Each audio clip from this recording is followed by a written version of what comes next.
Ya, saya lanjutkan ya, Bapak. Assalamualaikum warahmatullahi wabarakatuh.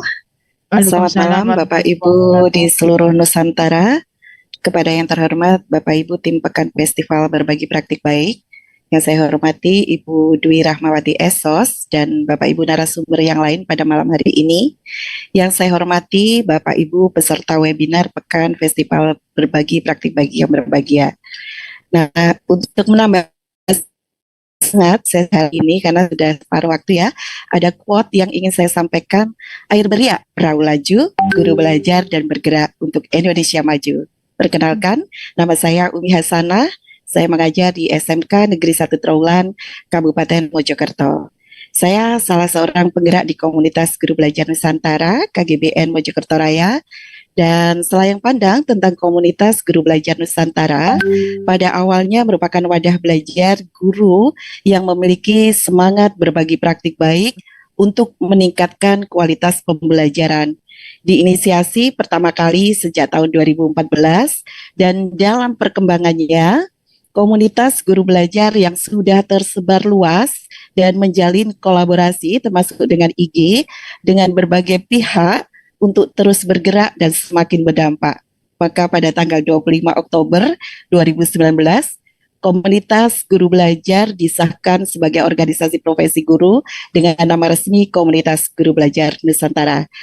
Baiklah Bapak Ibu, di sini saya akan memandu penyajian praktik baik yang akan disampaikan oleh rekan sejawat saya yang luar biasa dan setiap harinya sangat menginspirasi saya, yaitu Ibu Dwi Rahmawati Esos yang mengambil topik berbagi praktik baik dalam meningkatkan motivasi belajar murid SMA pada mata pelajaran sosiologi. Beliau mengajar di SMA Negeri 1 Soko, Kabupaten Mojokerto, Jawa Timur.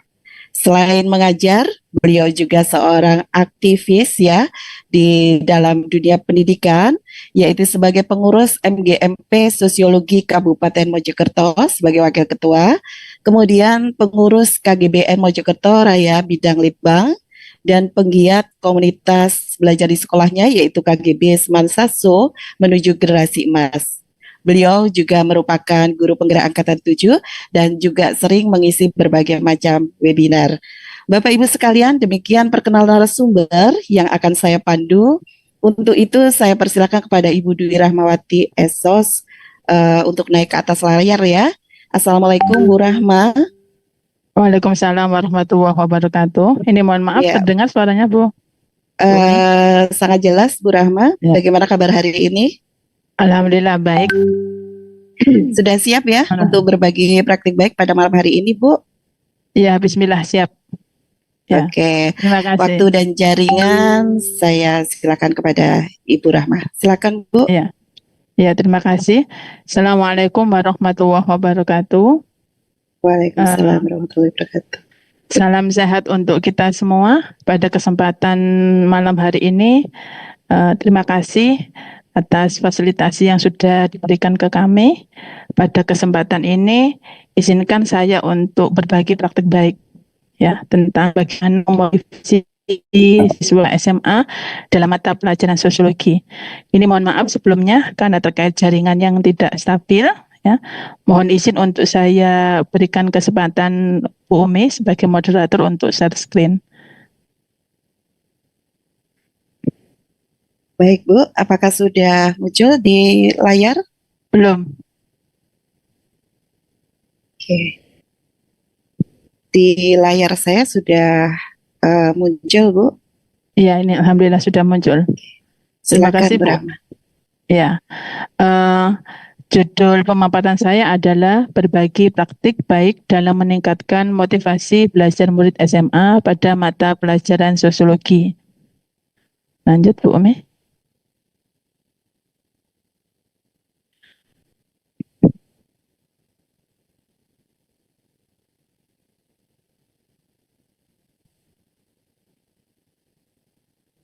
Motivasi belajar murid SMA pada mata pelajaran sosiologi. Meningkatkan motivasi belajar siswa SMA dalam mata pelajaran sosiologi dapat menjadi sebuah tantangan. ini saya temukan ketika jam mata pelajaran sosiologi ini berada di posisi jam-jam akhir menjelang pulang sekolah. Artinya siswa itu bagaimana kita kondisikan untuk supaya tetap berada pada kondisi siap untuk menerima pembelajaran. Nah, dari tantangan itu, maka ada beberapa praktik baik yang dapat membantu menciptakan lingkungan pembelajaran yang memotivasi. Selanjutnya akan saya berikan paparannya. Monggo dilanjutkan Bu Umi.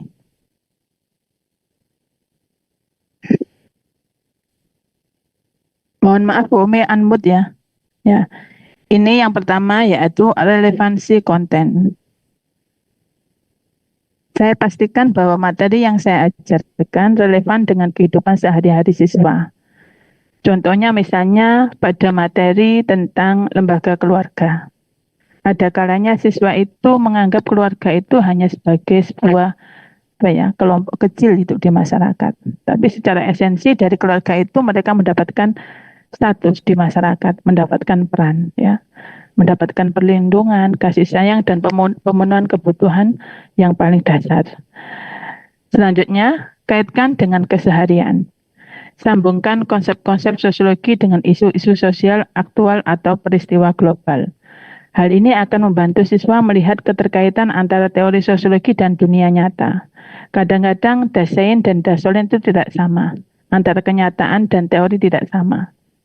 Dari ketidaksamaan itu, maka saya memberikan penjelasan bahwa terkadang apa yang kita harapkan itu tidak sesuai dengan realita yang terjadi. Dari situ, maka kita munculkan rasa empati dan empati, Bagaimana keberbedaan itu sebagai sebuah harmoni, gitu ya. Yang ketiga, metode pembelajaran interaktif. Seperti diskusi kelompok, simulasi, atau permainan peran. Contoh misalnya ini saya lakukan ketika anak-anak saya suruh untuk membuat vlog tentang kearifan lokal yang ada di sekolah. Dengan gadget mereka mengeksplorasi ternyata ada apa di sekolah saya, potensi apa yang bisa diberdayakan. Kontribusi saya sebagai siswa itu apa di sekolah. Dengan hal-hal seperti itu mereka tahu diri gitu, kapasitasnya apa, perannya di sekolah sebagai apa gitu. Dari itu semua mereka merasa diapresiasi, eksistensinya merasa dikasih ruang gitu. Selanjutnya Bu Umi, penggunaan teknologi Saya menggunakan presentasi multimedia. Biasanya saya menggunakan aplikasi Canva Kebetulan pakai akun Belajar ID. Di situ banyak fitur yang tidak berbayar Banyak, walaupun ada juga yang berbayar. Di situ juga menampilkan video, poster atau infografis. Dari itu mereka merasa punya wadah wadah untuk mengeksplorasi apa yang jadi minat dan bakat mereka. Contoh misalnya ketika saya memberikan penugasan tentang penelitian sosial, mereka bisa menyajikan itu dalam bentuk infografis, dalam bentuk alur penelitian yang sekiranya bervariasi tagihannya. Dan ini juga bagian dari pembelajaran berdiferensiasi yang saya lakukan. Selanjutnya Bu Umi, terapkan pendekatan kontekstual, di mana selalu berusaha menjelaskan pentingnya sosiologi dalam konteks kehidupan siswa. Tunjukkan bagaimana pemahaman terhadap konsep-konsep sosiologi dapat memberikan wawasan yang berharga bagi mereka. Contoh misalnya, kita memahami materi nilai dan norma di masyarakat. Esensinya nilai dan norma itu untuk apa? Karena kadang-kadang kita kalau berhadapan pada aturan, itu mesti ada pelanggaran.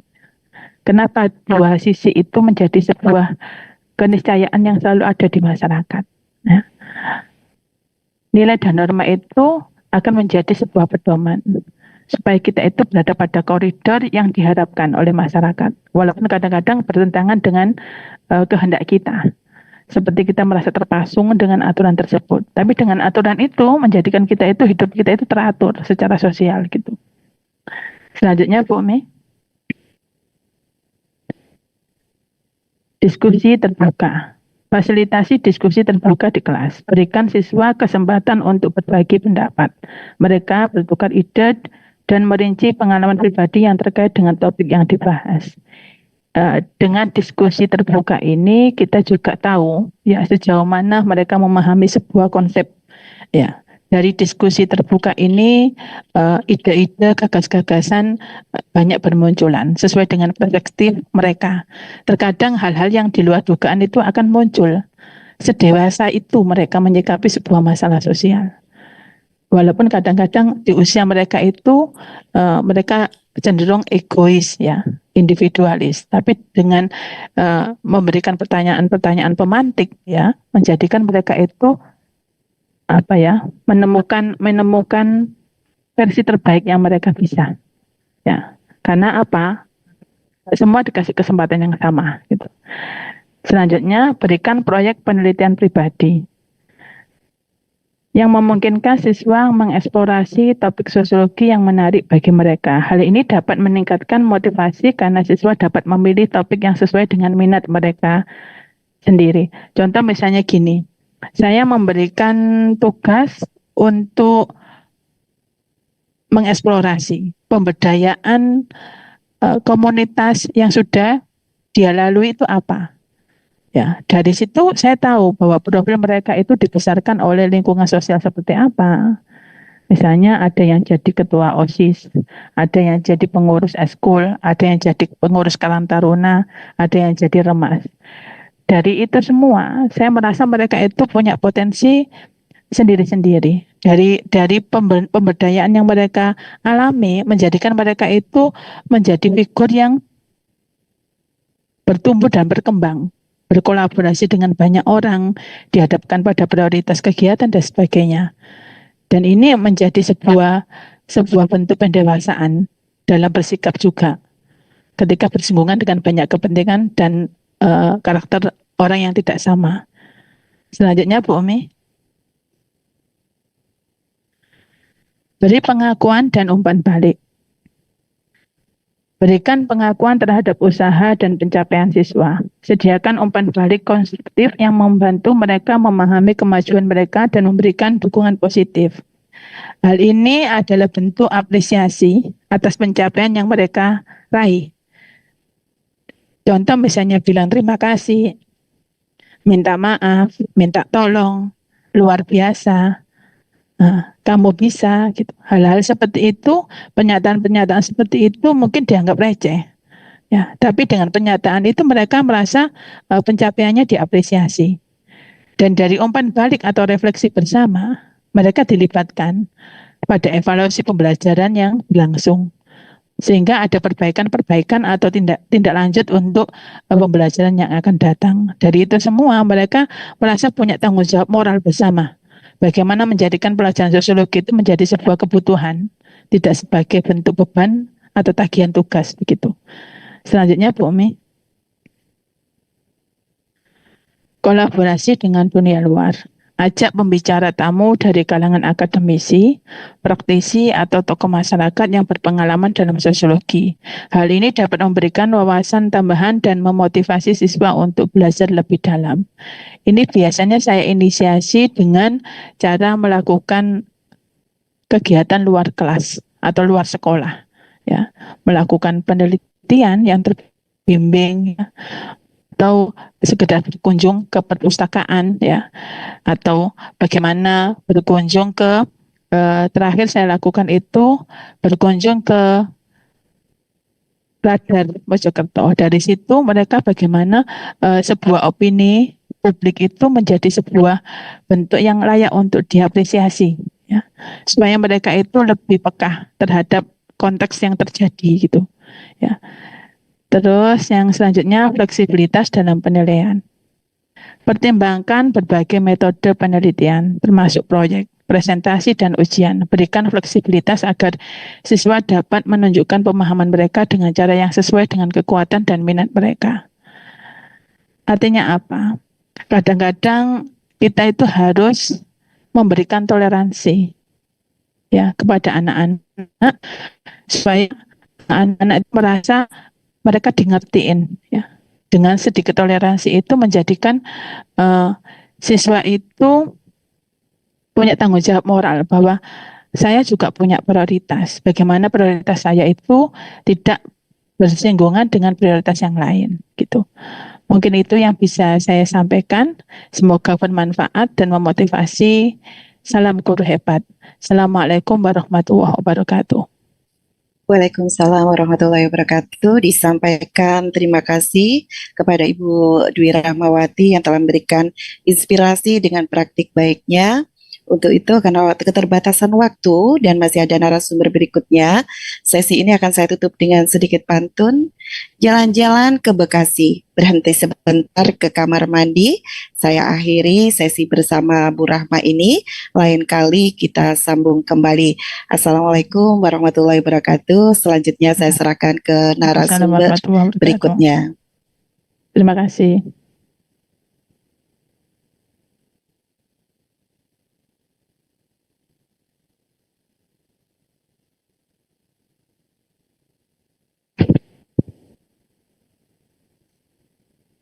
Assalamualaikum warahmatullahi wabarakatuh.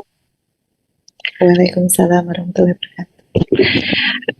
Selamat malam para peserta maupun para hadirin yang sudah hadir dalam acara festival berbagi praktik baik hari ini. Nah, izinkan saya untuk menyapa Bapak Ibu guru hebat yang sudah hadir di live YouTube yang sudah ada 548 peserta nih. Wah, banyak sekali ya. Sapa semuanya, selamat malam. Saya izinkan saya menyapa Bapak Ibu hebat hari ini dengan sapaan Teaching Titan. Nah, yang penasaran tuh apa ya artinya Teaching Titan? Nah, bisa nanti follow akun Kombel kita. Nanti kami akan memberikan barcode-nya untuk bisa Bapak Ibu follow ya di akun Kombel kami. Nah, coba ini saya akan membagikan barcode-nya. Saya akan memberikan kesempatan kepada Bapak Ibu semua untuk men-screenshot dulu Kombel kita. Kami ini perkenalkan dari minoritas ya, guru SLB, Ikatan Guru Pendidikan Khusus. Nah, di Kombel kami ini, di Guru Pendidikan Khusus IGPKHI Jawa Barat ini memfasilitasi guru pendidikan khusus atau guru pembimbing khusus dan siapapun yang tertarik dengan dunia pendidikan khusus untuk dapat berbagi dan belajar bersama dengan kami. Oke, Bapak Ibu sudah di screenshot ya? Oke, sebelum masuk nih ke arena para Teaching Titan, perkenalkan nama saya Putri Handriani. Saya merupakan guru di SLB Negeri Taruna Mandiri yang pada malam hari ini akan membantu para Teaching Titan memasuki arena festival praktik baik tentang teknik free up dalam pembelajaran bahasa Inggris untuk peserta didik berkebutuhan khusus. Wah, apa itu ya? Penasaran nih? Nah, kita langsung saja berkenalan dengan narasumber kita pada malam hari ini, yaitu Ibu atau karena ini temanya bahasa Inggris ya, Bapak Ibu, kita panggilnya Miss aja ya. Miss Nuning Rahayu itu dari SLB Tasikmalaya ya, SLB Negeri Tasikmalaya. Nah, izinkan saya untuk membaca CV beliau. Beliau ini, Miss Nuning ini merupakan guru pendidikan khusus sejak tahun 2005. Nah, beliau juga aktif mengurus IGPKHI Provinsi Jawa Barat dan beliau juga merupakan narasumber nasional GPK. Beliau juga merupakan asesor GTK Kemendikbudristek, merupakan juga guru motivator literasi pada tahun 2021. Miss Nuning ini juga merupakan co-training TSI Kemendikbudristek pada tahun 2022. Selain itu, beliau juga merupakan narasumber praktik baik pada IKM NSBP Angkatan 3. Kemudian beliau juga aktif menjadi ketua RC atau Research Center SLBN Tasikmalaya. Kemudian beliau juga merupakan penyusun modul ajar proksus autisme di PMM. Kemudian beliau juga aktif menjadi ketua komunitas berempati SLBN Tasikmalaya, wakil ketua komunitas IGPKI Jabar, dan juga merupakan penggerak komunitas KKG SLB Kabupaten Tasikmalaya. Nah, beliau juga banyak nih prestasinya, yaitu juara 1 LKG dan Inovasi Pembelajaran Kota Tasikmalaya pada tahun 2015 sampai 2019. Beliau juga juara 3 LKG Provinsi Jawa Barat tahun 2015, juara 1 guru SMA LB Kreatif Provinsi Jawa Barat tahun 2019, juara 3 guru berprestasi nasional tahun 2019. Beliau juga aktif menulis berbagai artikel dan buku ber-ISBN dan menjuarai berbagai kepenulisan lainnya. Wow, banyak sekali ya Miss Nuning ini prestasinya. Boleh yang di live cek di live YouTube boleh kasih love-nya untuk Ibu Nuning. Silakan. Nah, tanpa berlama-lama lagi, kita langsung saja ke praktik baik. Silakan, please welcome Miss Nuning. Cek sound dulu, Bu. Baik, terdengar dengan jelas Ibu suaranya. Oke, silakan. Baik, terima kasih banyak Ibu Putri. Bismillahirrahmanirrahim. Assalamualaikum warahmatullahi wabarakatuh. Selamat malam untuk Bapak dan Ibu guru hebat. Salam sejahtera untuk kita semuanya. Sebelumnya diucapkan terima kasih kepada WISE Pendidikan Indonesia, kemudian IGI Kabupaten Indramayu, Kombel Samiaji, dan juga komunitas Ikatan Guru Pendidikan Khusus Indonesia, dan juga Bapak dan Ibu guru hebat atas perkenannya. Izinkan saya Nuning Sapta Rahayu dari SLB Negeri Tasikmalaya untuk turut berbagi praktik baik, yakni terkait teknik FRIAP dalam pembelajaran bahasa Inggris untuk siswa berkebutuhan khusus. Baik Bapak dan Ibu, oke. Adapun yang menjadi background atau latar belakang dari pelaksanaan praktik baik adalah yang pertama adalah kesadaran terkait the importance of English itself, di mana dalam salah satu tulisannya Melly Sostindler mengatakan bahwa English is the most essential language used by almost people in the world. Nah, faktanya bahasa Inggris merupakan bahasa asing yang paling banyak digunakan oleh hampir seluruh negara di dunia dan paling banyak digunakan dalam berbagai hal, sehingga memiliki peranan yang cukup penting tidak terkecuali bagi peserta didik berkebutuhan khusus.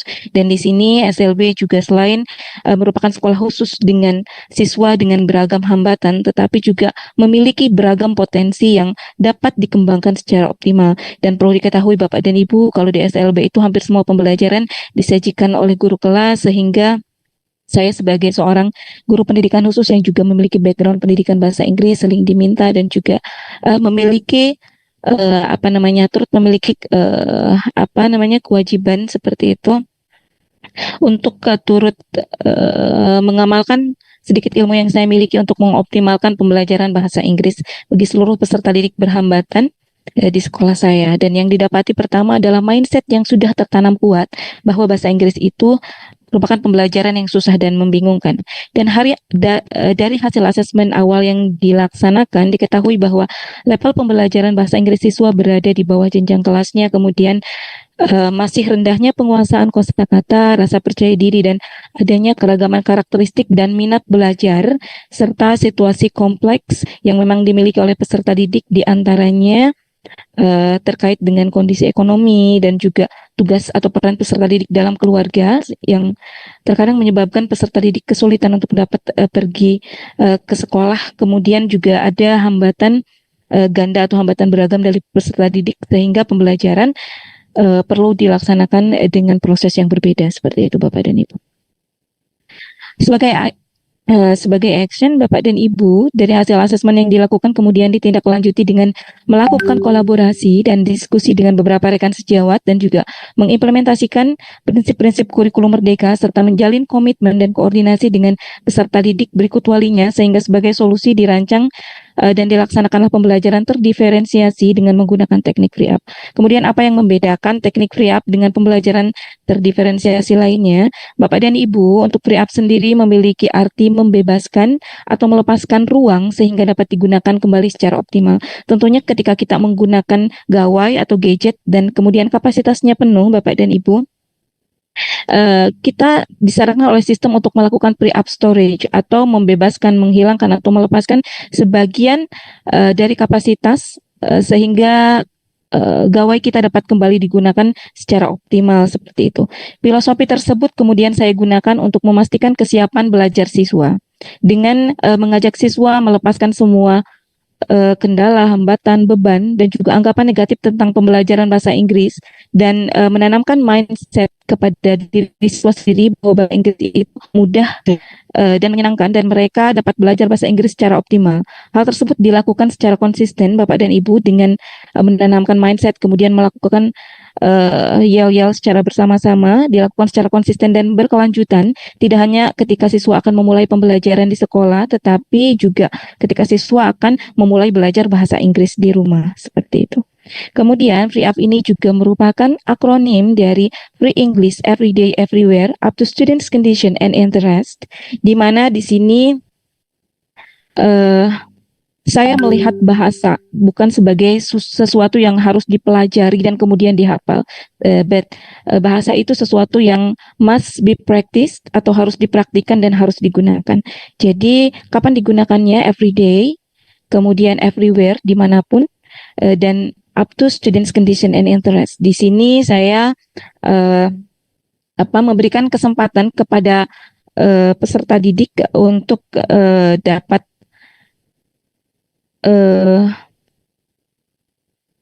memilih kegiatan pembelajaran. Mohon maaf.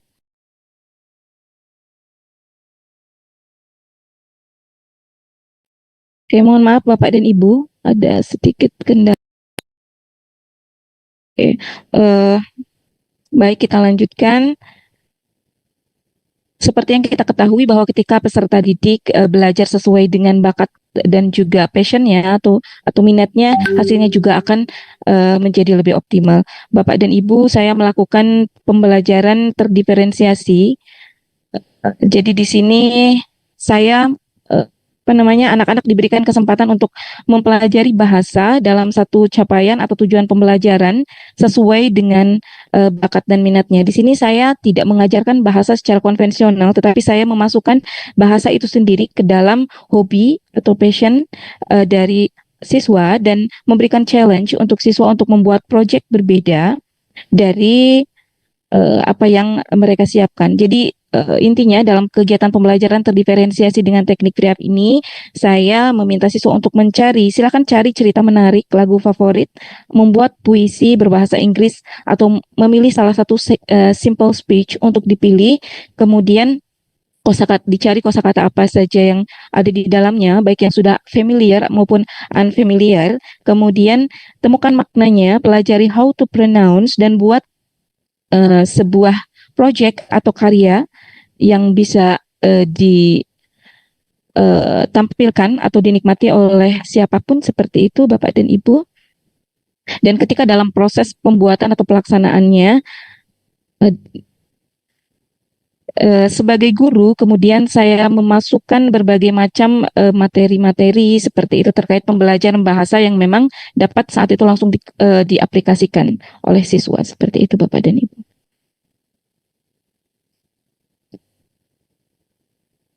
Kemudian untuk tahapannya sendiri, ini ada beberapa dokumentasi Bapak dan Ibu. Yang pertama dilakukan diawali dengan menjelaskan proyek dengan tujuan pembelajarannya, serta memberi kesempatan kepada siswa untuk menentukan sendiri proyek sesuai bakat dan minatnya, kemudian membimbing dan mendampingi siswa menemukan inspirasi untuk proyeknya. Kemudian siswa di sini diminta untuk menyusun, menuliskan teks puisi, cerita, ataupun speech atau lirik lagu yang dipilih. Kemudian ada proses sharing mengenai isi teks cerita, puisi, lagu. Kemudian di sini juga ada proses edit dan unggah video proyek atau karyanya. Walaupun peserta didik saya ini kebanyakan adalah peserta didik dengan hambatan penglihatan dan juga low vision, tetapi diupayakan untuk dapat melakukan editing, proses editing dan unggah video proyek karya mereka ke channel YouTube-nya Bapak dan Ibu ataupun media sosialnya. Dan dalam teknik Free Up ini, ketika siswa memang tidak bisa hadir, kesepakatannya sudah dibuat dari awal, jadi materi tetap diberikan secara daring, tetapi akan kembali disampaikan di waktu lain saat siswa hadir dan memang merasa siap untuk belajar. Jadi ketika siswa siap menggunakan sedikit waktu untuk mengulas seperti itu pada saat istirahat, berkunjung ke perpustakaan atau sambil makan siang. Dan Bapak dan Ibu yang memang penasaran ingin melihat proyek-proyek dari peserta didik kami, bisa dilihat di link berikut Bapak dan Ibu. Nanti silakan untuk dibuka. Kemudian mengapa Free Up? Di sini ada beberapa kelebihan dari teknik Free Up karena dilaksanakan berdasarkan asesmen yang mendalam. Kemudian di sini kami memastikan saya memastikan kesiapan belajar siswa, kemudian melakukan penanaman mindset positif secara berkala. Kemudian juga ada fun and meaningful learning. Jadi siswa belajar berbahasa ini secara aplikatif sesuai dengan karakteristik dan minatnya, dan siswa yang berhalangan hadir tetap dapat belajar secara daring, dan ada waktu penggantian belajar sesuai kesepakatan, dan juga turut melatih siswa dengan hambatan penglihatan terkait fungsi atau peran IT dan medsos. Jadi mereka tidak hanya menikmati tetapi juga dapat berkarya, membuat karya, dan juga membuat konten-konten karya mereka untuk dapat dinikmati oleh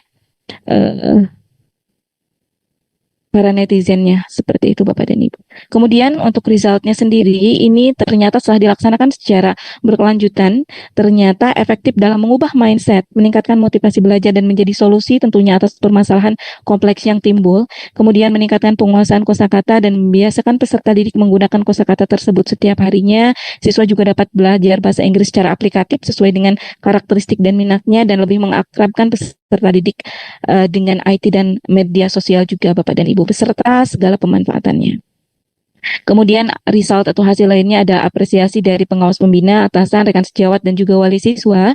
Dan sebagian besar rekan lebih termotivasi untuk melaksanakan pembelajaran terdiferensiasi dan menyadari pentingnya bahasa Inggris dalam menunjang tugas sebagai seorang pendidik Bapak dan Ibu.